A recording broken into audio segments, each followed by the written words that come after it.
Olá, queridos, estamos de volta e agora começaremos a falar da centralidade do Cristo todo-suficiente. Precisamos entender que sempre que reivindicamos algo distintamente cristão, temos que fazê-lo no contexto de nossa experiência com o Senhor Jesus. O Evangelho cristão é a proclamação de um evento, e o evento é Jesus Cristo. Na visão cristã da realidade, Jesus é final.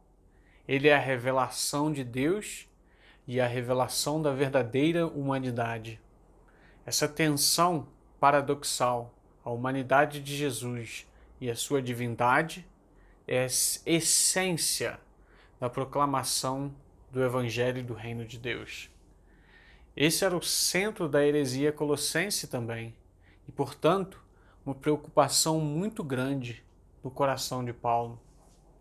Os agnósticos não podiam aceitar a plena humanidade de Jesus Cristo, porque não podiam aceitar a possibilidade de que qualquer coisa material, terrena ou humana, pudesse ser uma expressão ou ser preenchida com o divino. Os falsos mestres, tentando enganar com palavras persuasivas, como iremos ver no capítulo 2, no versículo 4, estavam rebaixando a Cristo, propondo uma filosofia substituta para o evangelho pregado por Paulo, evangelho que os colossenses haviam recebido por meio de Epáfras. Assim, Paulo voa eloquentemente, em um crescente arrebatador, enquanto ele fala aos colossenses sobre o Cristo todo-suficiente. E essa passagem, eu sou completamente apaixonado por ela. Ele usa essa linguagem dramática, instigante e até mesmo um tanto filosófica para apresentar o caso da centralidade insubstituível do Cristo todo-suficiente.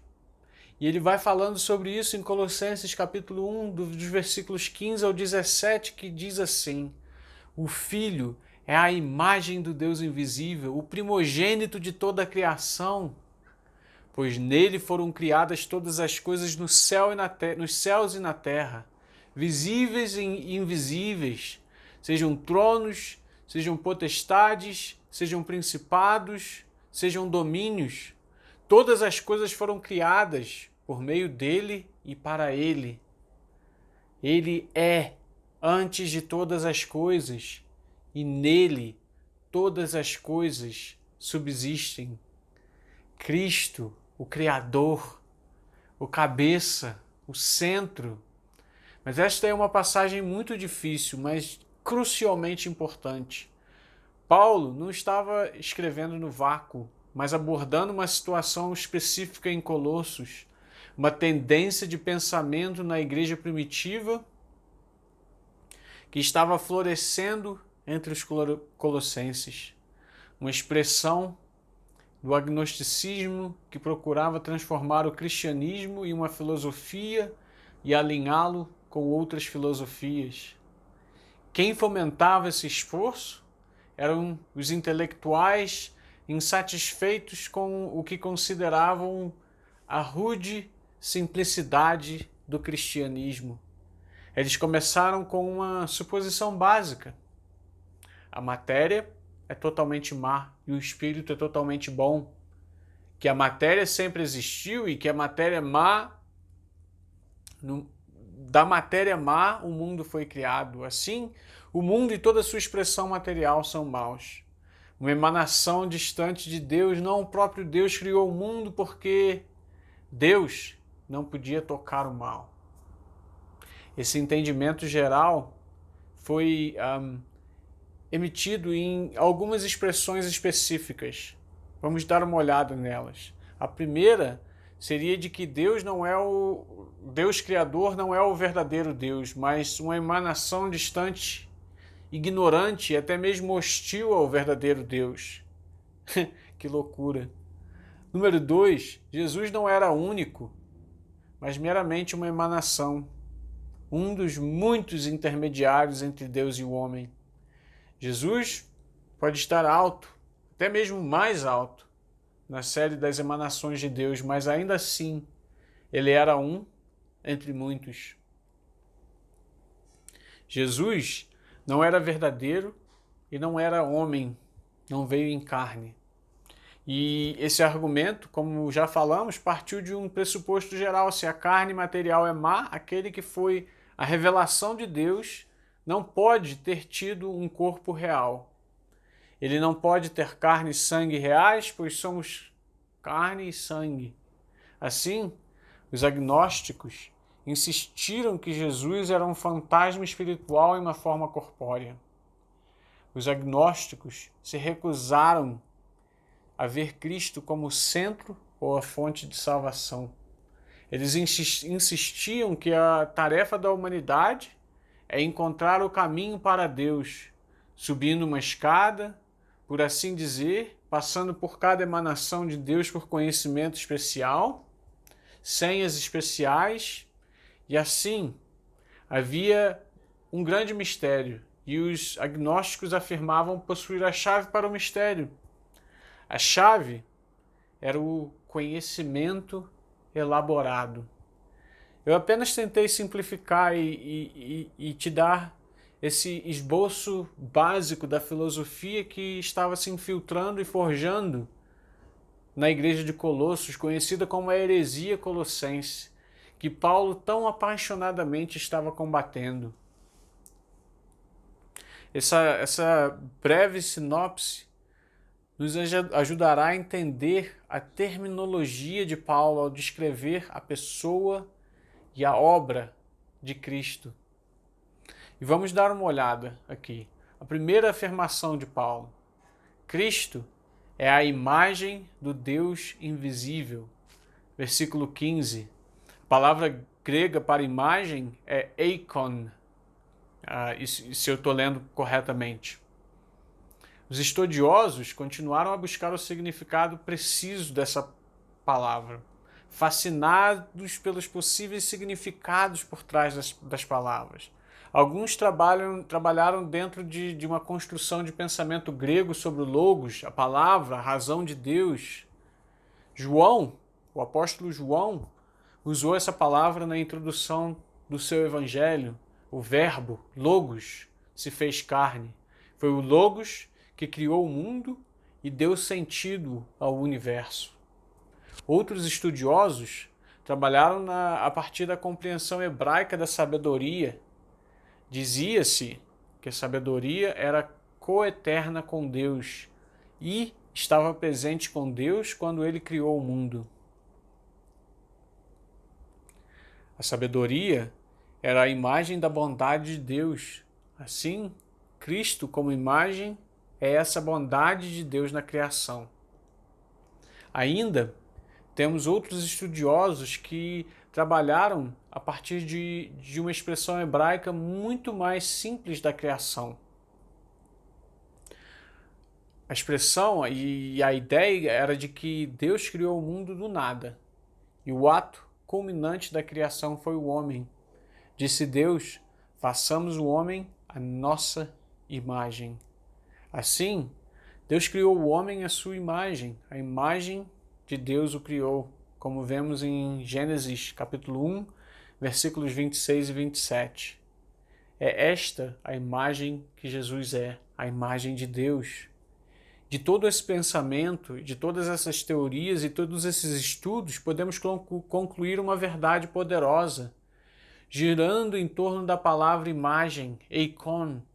Um eikon, uma imagem, era uma representação ou a reprodução com semelhanças precisas. Um retrato da semelhança de uma pessoa ou uma imagem de um soberano ou herói em uma moeda. Era um eikon. Paulo diz que Jesus Cristo era isso. Uma representação exata de Deus, do Pai Criador. Mas mais, a palavra eikon também significa manifestação. E é aqui que entra uma coisa muito interessante. Mais do que ser a semelhança de Deus, como todas as pessoas são criadas, Jesus era o próprio Deus em encarnação humana.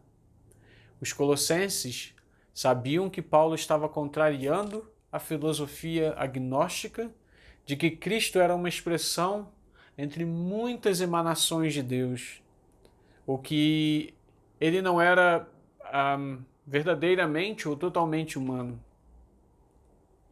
Paulo vem para deixar claro: no corpo de um humano, Jesus de Nazaré se encarnou. Quando ele diz isso para aqueles, quando isso diz para aqueles de nossos dias e de todas as épocas que falam falaciosamente sobre os muitos caminhos que levam a Deus, o que isso não diz? Isso diz que Cristo, sendo um caminho, ele não é único, é isso que eles estão afirmando, mas Paulo fala para eles em alto e bom som: Cristo é o único caminho.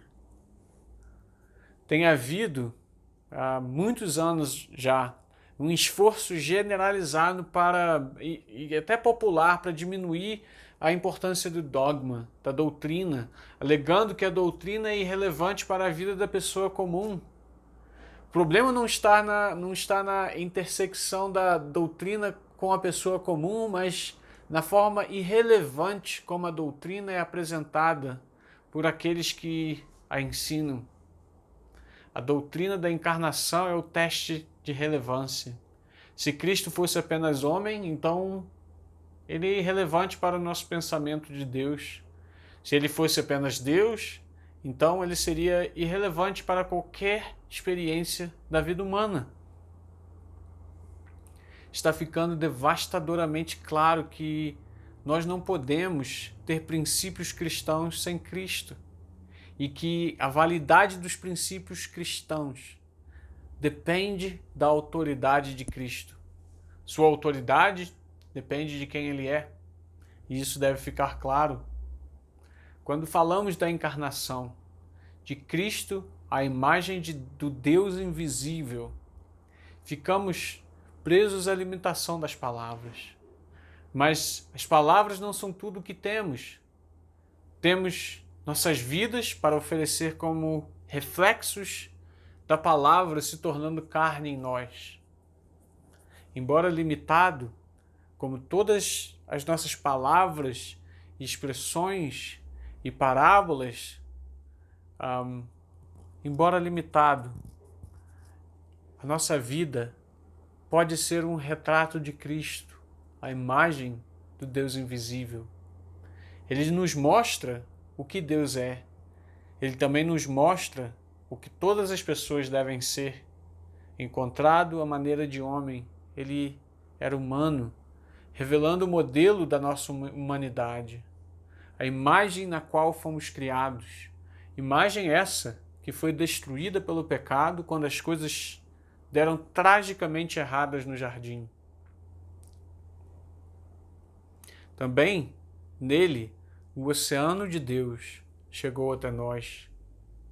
Então ele é o eikon de Deus, uma janela através da qual vemos a própria natureza de Deus, e um espelho revelando nossa possibilidade humana, retratando nossa queda e o estado caído de toda a vida contra a imagem de nosso destino divino. Cristo é o eikon, a imagem de Deus, uma representação suficientemente perfeita para ser uma manifestação de Deus entre nós e, além disso, representação e manifestação do que devemos ser. E que não somente devemos ser, mas por meio dele podemos ser. Cristo é o primogênito de toda a criação. Paulo estava afirmando em face dos agnósticos e dos judeus sincretistas, infectados com o espírito agnóstico, que Cristo era o Criador. Ele é pré-existente, com Deus em personalidade e obra antes da expressão humana em Jesus. Nosso problema, como pensadores modernos, gira em torno da ideia da pré-existência, da pré-existência. Como podemos conceber algo sendo antes de existir? Os antigos não tinham o problema que nós, pensadores racionais modernos, temos. Tanto os pensadores hebreus quanto os pensadores gregos sabiam que a existência caracterizava o mundo de tempo e espaço. Mas esta não era a única realidade.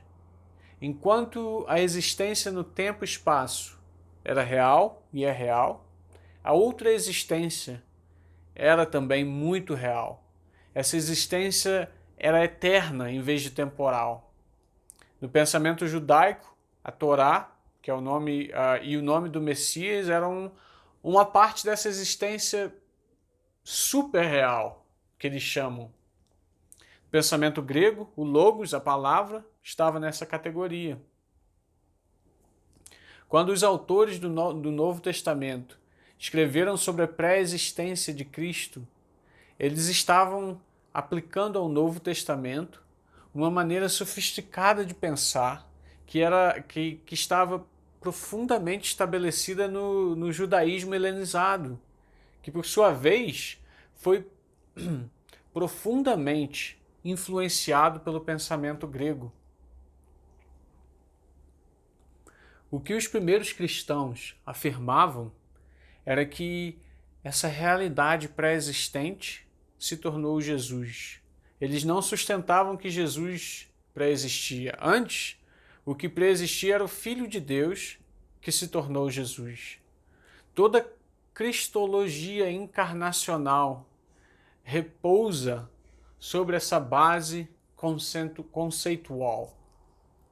Seja qual for o andamento dos debates, e por mais enigmático que seja o mistério, surge uma verdade clara. Essa verdade bem clara é que Cristo tem prioridade e soberania sobre a criação. Ele é o único mediador entre Deus e o homem.